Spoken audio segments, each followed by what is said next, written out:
भागवत पुराण 17वां अध्याय स्कंद 3 हिरण्यकशिपु और हिरण्याक्ष जन्म तथा हिरण्याक्ष की दिग्विजय।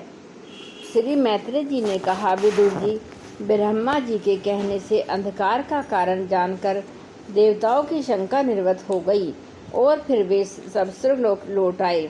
इधर दिति को अपने पति के कथानुसार पुत्रों की ओर से उपद्रवादि की आशंका बनी रहती थी, इसलिए जब पूरे 100 वर्ष बीत गए तब उस साध्वी ने 2 जुड़वा पुत्र उत्पन्न किए। उनके जन्म लेते समय स्वर्ग और पृथ्वी अंतरिक्ष में अनेकों उत्पात होने लगे। वो लोग अत्यंत भयभीत हो गए। जहाँ तहाँ पृथ्वी और पर्वत कांपने लगे, सब दिशाओं में दहा होने लगा, जगह जगह उल्कापात होने लगा, बिजलियां गिरने लगीं और आकाश में अनिष्ट सूचक धूमकेतु पुच्छल तारे दिखाई देने लगे। बार बार साएं साएं करती और बड़े बड़े वृक्षों को उखाड़ती हुई बड़ी बड़ी विकट असह्य वायु चलने लगी। उस समय आंधी, उसकी सेना और उड़ती हुई धूल ध्वजा के समान जान पड़ती थी। बिजली जोर जोर से चमक कर मानो खिलखिला रही थी। घटाओं ने ऐसा सघन रूप धारण किया कि सूर्य, चंद्र और आदि ग्रहों के लुप्त हो जाने से आकाश में गहरा अंधेरा छा गया। उस समय कहीं कुछ भी दिखाई न देता था। समुद्र दुखी मनुष्य की भांति कोलाहल करने लगा। उसमें ऊंची ऊंची तरंगे उठने लगी और उसके भीतर रहने वाले जीवों में बड़ी बड़ी हलचल मच गई। नदियां तथा अन्य जलाशयों में भी बड़ी खलबली मच गई और उनके कमल सूख गए। सूर्य और चंद्रमा बार बार ग्रसे जाने लगे तथा उनके चारों ओर अमंगल सूचक मंडल बैठने लगे। बिना बादलों के ही गरजने का शब्द होने लगा तथा गुफाओं में से रथ की घरघराहट सा शब्द निकलने लगा। गांवों में गीदड़ और उल्लुओं के भयानक शब्द के साथ ही सियारियां मुख से दहकती हुई आग उगलकर बड़ा अमंगल शब्द करने लगीं। जहाँ तहाँ कुत्ते अपनी गर्दन ऊपर उठाकर कभी गाने और कभी रोने के समान भांति भांति के शब्द करने लगे। विदुर जी, झुंड के झुंड गधे अपने कठोर खुरों से पृथ्वी खोदते और रेंगने का शब्द करते मतवाले होकर इधर उधर दौड़ने लगे। पक्षी गधों के शब्द से डर कर रोते चिल्लाते अपने घोंसलों से उड़ने लगे। अपनी खिड़कों में बंधे हुए और वन में चरते हुए गाय बैल आदि पशु डर के मारे मलमूत्र त्यागने लगे। गोए ऐसी डर गईं कि दूहने पर उनके थनों से खून निकलने लगा। बादल पीव की वर्षा करने लगे। देव मूर्तियों की आंखों से आंसू बहने लगे और आंधी के बिना ही वृक्ष उखड़ उखड़ कर गिरने लगे।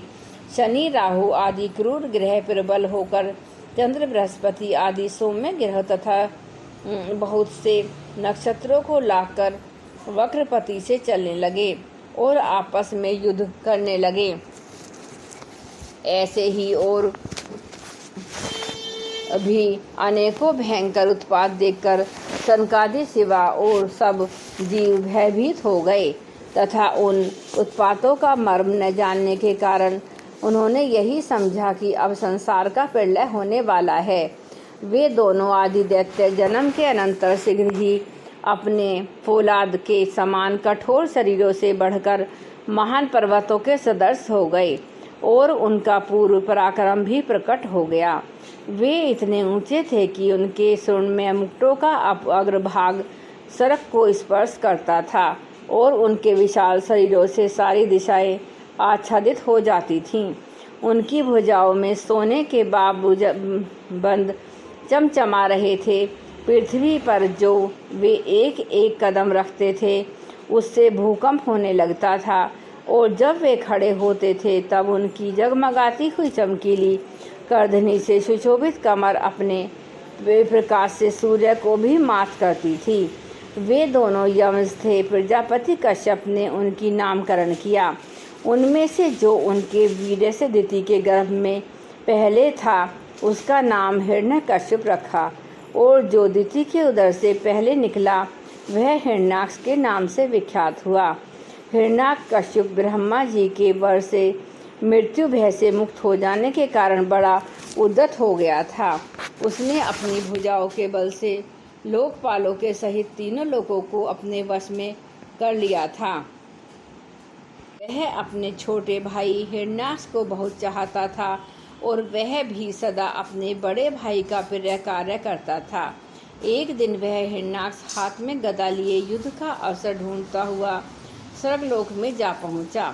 उसका वेग बड़ा असह्य था। उसके पैरों में सोने के नुपुरों की झंकार हो रही थी, गले में विजय सूचक माला धारण की हुई थी और कंधे पर विशाल गदा रखी हुई थी।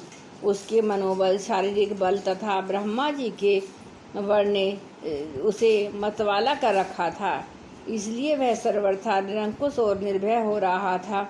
उसे देखकर देवता लोग डर के मारे वैसे ही जहाँ तहाँ छिप गए, जैसे गरुड़ डर से सांप छिप जाते हैं।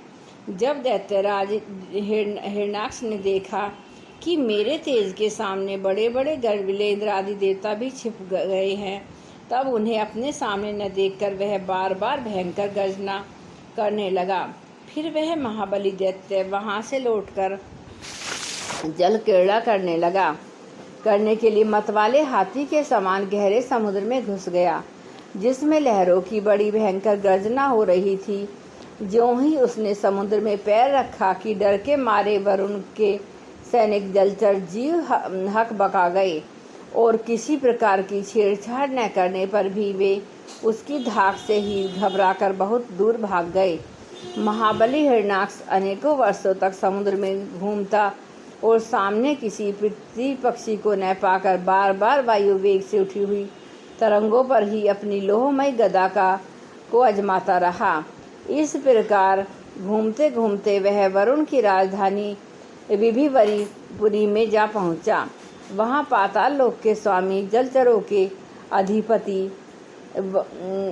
वरुण जी को देखकर उसने उनकी हंसी उड़ाते हुए नीच मनुष्यों की भांति प्रणाम किया और कुछ मुस्कुराते हुए व्यंग्य से कहा, महाराज, मुझे युद्ध की भिक्षा दीजिए। प्रभु, आप तो लोकपालक, राजा और बड़े कीर्तिशाली हैं। जो लोग आपने अपने को बाका वीर समझते थे, उनके वीर मद को भी आप चूर्ण कर चुके हैं। और पहले एक बार आपने संसार के समस्त दैत्य दानवों को जीतकर राजसीय यज्ञ भी किया था। उस मदोन्मत्त शत्रु के इस प्रकार बहुत उपहास करने से भगवान वरुण को क्रोध तो बहुत आया, किंतु अपने बुद्धि बल से वे उसे पी गए और बदले में उससे कहने लगे, भाई, हमें तो अब युद्ध आदि का कोई चाव नहीं रह गया है। भगवान पुराण पुरुष के सिवा हमें और कोई ऐसा दिखता भी नहीं जो तुम जैसे रणकुशल वीर को युद्ध में संतुष्ट कर सके। दैत्यराज, तुम उन्हीं के पास जाओ, वे ही तुम्हारी कामना पूरी करेंगे। तुम जैसे वीर उन्हीं का गुणगान किया करते हैं।